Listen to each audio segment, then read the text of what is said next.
GLP-1 inhibitors like Mounjaro or Ozempic becoming more and more popular in our culture, and we're starting to see more and more patients who are coming for operations who are on these medications.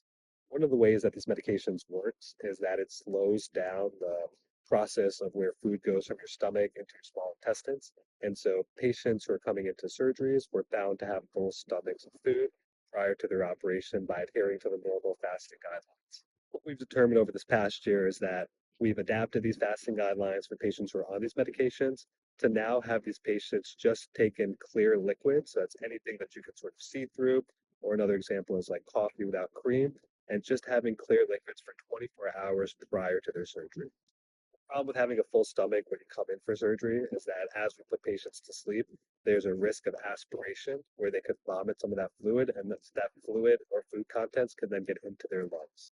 Most patients are very good about adhering to these guidelines, and most pre-op clinics are very good about teaching the patients about these guidelines. But every now and then, you're going to get a patient who either misunderstood or didn't have clear instructions. And there may be moments where you aren't sure as to whether or not this patient may have a full stomach prior to when you're going to bring them back for general anesthesia. In those scenarios, gastric ultrasound could be a very useful tool to evaluate if there's any gastric contents that you should be worried about. And that may change your plans for whether you're going to delay this case or potentially do an RSI or rapid sequence induction as you're putting the patient to sleep. For gastric ultrasound, you're going to use a curvilinear probe, which will give you better visualization of deeper structures. Using that curvilinear probe, you're going to scan the stomach in a sagittal view, so the probe's going to go up and down vertically. I typically start by looking at the patient's supine and I identify all the structures of the abdomen, like the stomach, the antrum of the stomach, the liver, and the aorta.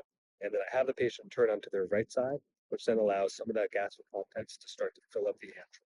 If you're scanning the stomach, there are basically three scenarios that you can find yourself in. The first being an empty stomach, and that's just going to be a small circle where there's really nothing in the stomach, so all you see is the outline of the stomach muscles.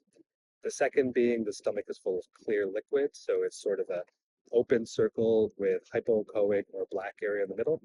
And the third scenario is going to be a stomach with food contents, and food contents can look like white speckled dots, and then there's going to be shadowing that's going on underneath it, so you can't visualize any structures deeper into the stomach.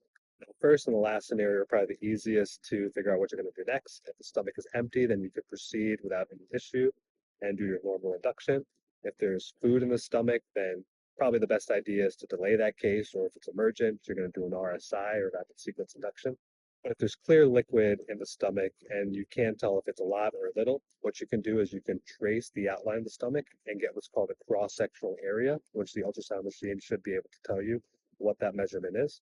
And then once you have that measurement, there's charts online that will estimate how much volume is in the stomach based on that cross-sectional area and the age of the patient.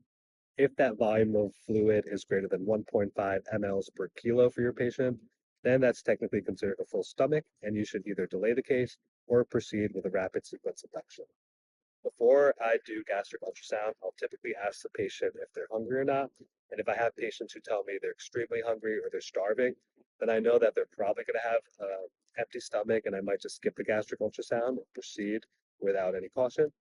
Or if they're kind of indifferent about answering the question and they don't have as dramatic of a response, then I'll go ahead and scan them and kind of evaluate to see, is there any residual liquid or food in there, or are they truly empty?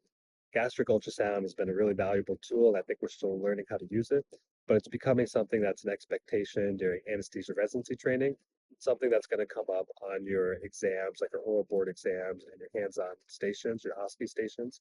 So it's something that everyone needs to understand and appreciate how we use it in clinical practice.